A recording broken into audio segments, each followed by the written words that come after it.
કા મહારાજા આમ કઈ બાજુ હાલવા માંડ્યા? બસ વેકેશન પડ્યું એટલે મિત્રો સાથે ફરવા જવાનું છે. અરે મિત્રો સાથે વેકેશનમાં ફરવા જવાનું, પણ કઈ તારીખે જવાનું?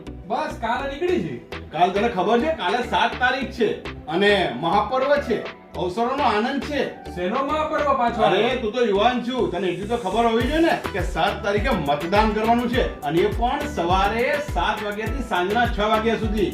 તમારા જેવા યુવાનો મતદાન નહીં કરે તો આ દેશનું ભાવિ કેવી રીતે ઘડાશે? ફરવા જવાનું, પણ 8 તારીખે. ફરવાનો તમામ ખર્ચ મારો. શરત 2. કઈ શરત એમાં પાછી? એક શરત મતદાન કરવાનું, અને બીજું તારા જેવા બધા યુવાનોને સાંજે 6 વાગ્યા સુધી મતદાન છે એની જાણ કરવાની. એટલે કે 7 તારીખે સવારે મતદાન કરાવવાનું છે. પ્રોમિસ? ડન. જો તું મતદાન કરીશ અને તારો તો પહેલો મત છે, તો તારો પહેલો મત તો યાદગાર રહેવો જોઈએ ને. તો 100% તો કઈ તારીખ? 7 તારીખ કેટલા વાગે? સવારે 7 વાગે અને સાંજના 6 વાગ્યા સુધી. તો કરજો મતદાન.